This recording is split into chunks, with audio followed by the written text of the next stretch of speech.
Scale factor and scaling. Suppose we have a big and small copy of the same shape. So for example, here on the left, we have a small copy of a shape, and then on the right, we have an enlarged copy of that exact same shape. So it's the same shape, just different sizes.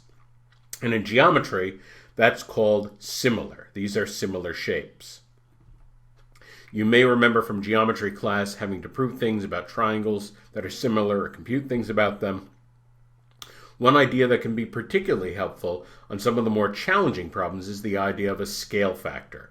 You don't need to know that term, but you should understand a few things about that idea. Suppose we have two similar shapes with their side lengths labeled. So these are identical shapes, and one is just bigger than the other. Notice that every side in the larger version is a fixed ratio more than the corresponding side in the smaller version. In particular, every side has been multiplied by 3. So 15 to 45, 5 to 15, 3 to 9, and 13 to 39. Every length in this one has been multiplied by 3 to produce the lengths in this one. And that's precisely what a scale factor is.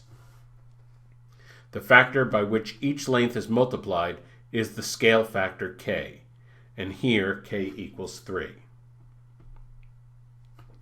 So, if in a pair of similar shapes one length is multiplied by the scale factor, so are all the other lengths. So that might be a useful way to find a missing length if two shapes are similar. Just looking at ratios of lengths is not especially interesting by itself. What is considerably more interesting, and of interest on the harder problems on the test, are ratios of areas and volumes in similar figures. So let's talk about ratios of areas. Suppose we have a pair of similar figures related by a scale factor. Here, clearly the scale factor is 2. Every length increases by a factor of 2. Suppose we know that the smaller figure has an area of 13. How would we use this to find the area of the larger figure? Let's think about squares. Let's look at squares of different sizes. So we have a square that's 1 by 1 has an area of 1. The 2 by 2 square, we increase the length by 2, we increase the area by 4. We increase the length by 3, we increase the area by 9. Increase the length by 4, increase the area by 16. Increase the length by 5, increase the area by 25. I think you see the pattern here, so that if the length increases by k, the area increases by k squared. So area increases by a factor of the scale factor squared. For every formula involving area, one way or another, it involves a product of a length times a length. If you think about all the area formulas, 1/2 base times height, or s squared, or pi r squared, all of them involve a length being multiplied by a length. And if each length is multiplied by k, then length times length will give us an extra factor of k squared. The area will be multiplied by k squared. This is a general pattern that applies to any ratio of areas regardless of the shape. So let's go back to these figures, these irregular pentagons. We know that the scale factor is 2, so the area is multiplied by k squared, which is 4. If we are told that the smaller shape had an area of 13, we could compute that the larger shape would have an area of 4 times 13, which is 52. Here's a practice problem. Pause the video and then we'll talk about this. Okay, looks like a hard problem, but this is relatively simple to solve using the idea of scale factor. We know the ratio of AB to BC is 3/2. So AB is 3 parts and BC is 2 parts. Well, that means that AC is 5 parts. So the ratio of AB to AC is 3/5. That's a scale factor. That's the scale factor from the larger circle to the smaller circle. Well, once we have a scale factor, we want a ratio of areas, we square that.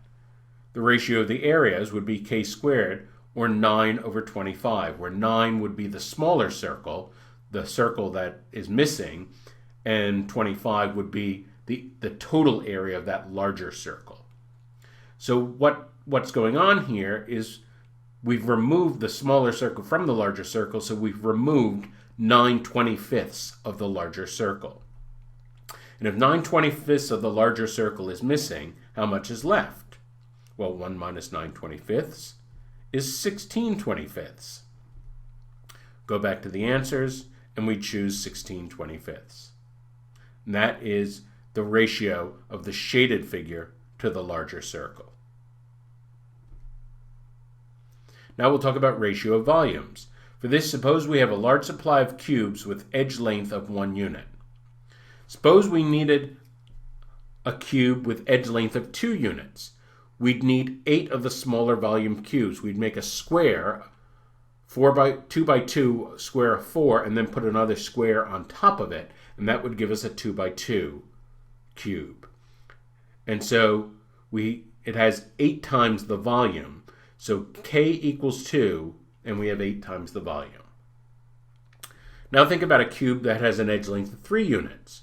Well, what we'd do is we'd make a 3 by 3 square on the ground, then put another one on top of it, then put another one on top of it. And so we would have used 27 of the smaller cubes to make a 3 by 3 by 3 cube.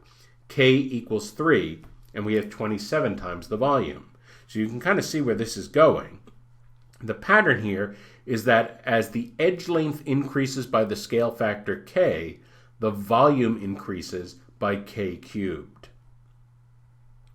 Once again, this is true not only for cubes, but any 3D shapes whatsoever. As long as the smaller shape and the larger shape are truly similar, and the ratio of the lengths equals K, then the ratio of the volume equals K cubed. Here's a practice problem. Pause the video and then we'll talk about this. Okay. Pyramid number 1 goes from the vertex down to B. Pyramid 2 goes from the vertex down to C. Every length in Pyramid 2 is 5 times as long as the corresponding length in Pyramid 1. So they're giving us a scale factor there. The scale factor is 5. If Pyramid 1 has a volume of 8, which of the following is the volume of Pyramid 2? So the scale factor is 5. This means that the ratio of the volumes, K cubed, is 5 cubed, and that's 125. The little volume of V equals 8 is multiplied by that scale factor cubed to get the big volume. So 8 times 125, we'll use the doubling and halving trick. Half of 8 is 4, double of 125 is 250. 250 times 4 is 1,000. So go to the answer choices and choose 1,000. Between two similar figures, every length is multiplied by a constant ratio known as a scale factor. The ratio of areas is always the scale factor squared. The ratio of the volumes is always the scale factor cubed.